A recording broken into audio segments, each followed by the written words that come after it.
అంతర్జాతీయ యోగా దినోత్సవం ఇవాళ. ప్రపంచ నలుమూలలా అందరూ యోగా చేస్తూ కనిపిస్తారు. వీడియోలు చూసినా, వార్తలు చూసినా అన్ని చోట్ల యోగా ప్రభావం కనిపిస్తోంది. యోగా అన్న మాట అనగానే ఒక్కొక్కరికి ఒక్కొక్క విషయం గుర్తుకు వస్తుంది. అది ఒక్కొక్కలా అర్థమవుతుంది కూడా. కొందరికి యోగా అంటే యోగాసనాలు, మరికొందరికి కళ్ళు మూసుకుని కూర్చుని చేసే ధ్యానం, మరికొందరికి వేగంగా చేసే ఒక కార్డియో ప్రక్రియ, మరికొందరికి ఇది జంతువులను పోలి ఉండి భంగిమల సాధన చేస్తూ చేసే కొన్ని శబ్దాలు. ఇలా యోగా ఒక్కొక్కరికి ఒక్కొక్కలాగా అర్థమవుతుందిప్పుడు. Power yoga, silent yoga, laughing yoga, jumping yoga అంటూ మనం ఇష్టపడి చేసే ప్రక్రియలకి పక్కన యోగా అన్న పదం జోడించుకుంటున్నామిప్పుడు.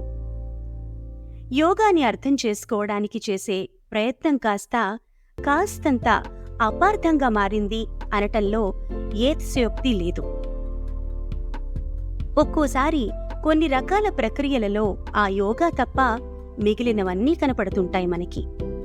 ఏది సరి, ఏది సరికాదు అన్న తర్కం, వివాదం, వాదన పక్కన పెడితే అసలు యోగా అనే ప్రక్రియ పుట్టినప్పుడు ఏ ఉద్దేశంతో పుట్టిందో దాని ఉద్దేశం ఏమిటో ఒకసారి గమనిద్దాం. యోగశ్చిత్తవృత్తి నిరోధః అని అంటారు పతంజలి మహర్షి. మనసు మనతో చేసే మాయ అంతా ఇంతా కాదు.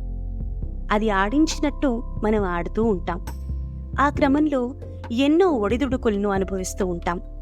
మనసుని నియంత్రించుకోలేక, పరిస్థితులను ఒప్పుకుని తట్టుకోలేక మనం ఎంతో సతమతమవుతూ ఉంటాం.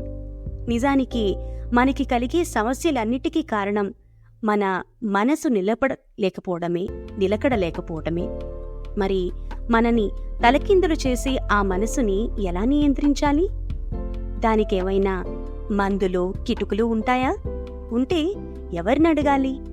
అది సమస్య అయితే అది ఎన్నాళ్లలో బాగవుతుంది?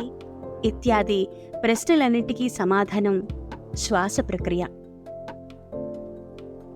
మన జీవితంలో కలిగే పెద్ద పెద్ద సమస్యలను నేరుగా మనం తీర్చుకోలేకపోయినా కేవలం శ్వాస ప్రక్రియను సరిగ్గా ఉంచుకోవటం వల్ల, సమతులనాన్ని ఉంచుకోవటం వల్ల మనలో ఒక నిలకడ వస్తుంది. ఆ నిలకడ జీవితంలో ఎటువంటి పరిస్థితి వచ్చినా మనం తట్టుకుని నిలబడి సమాధానం వెతకగలిగే ధైర్యాన్ని, స్థైర్యాన్ని ఇస్తుంది. శ్వాస ప్రక్రియను మెరుగుపరుచుకునే విధానాన్ని ప్రాణాయామం అని అంటారు. ఇంతకీ ఆ ప్రాణాయామం చేస్తే ఏమవుతుంది అంటే, మనకి అర్థం ఏ భాషలో చెప్పాలి అని ఆలోచన చేస్తే, ఒక్కసారిగా ఊపిరితిత్తుల నిండా గాలి పీల్చుకుంటే ఆ గాలి మన ఊపిరితిత్తుల్లోకి అధికంగా ఆక్సిజన్ని పంపిస్తుంది అని చెప్పాలి.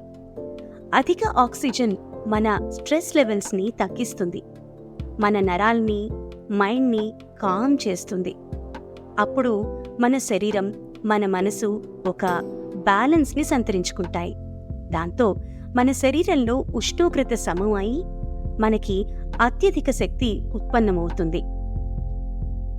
క్రమం తప్పకుండా కొన్నాళ్లపాటు ప్రాణాయామం చేస్తే ఆ మార్పు ఇతరులు చెప్పేలోపు మీలో మీకే కనిపిస్తుంది.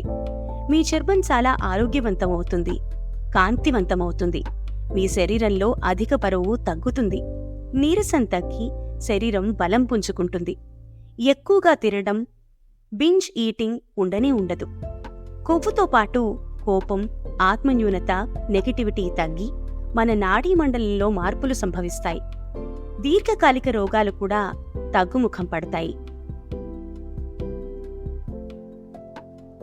సహేతుకమైన ఆలోచనలు వస్తాయి. తద్వారా మానసిక, శారీరక ఆరోగ్యం లభ్యమవుతుంది. ఇదంతా కేవలం శరీరానికి అధికంగా ఆక్సిజన్ అందచేయడం వల్ల కలిగే పరిణామం. ఈ ఆక్సిజన్ అందించే ప్రక్రియ ఒక క్రమపద్ధతిలో చేయడాన్ని ప్రాణాయామం అని మనం అంటున్నాం.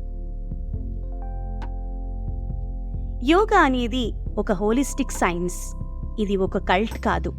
అందువల్ల యోగా మనకి, మానవాళికి మంచి చేయాలని కోరుకుందాం. యోగ మార్గంలో పయనిద్దాం.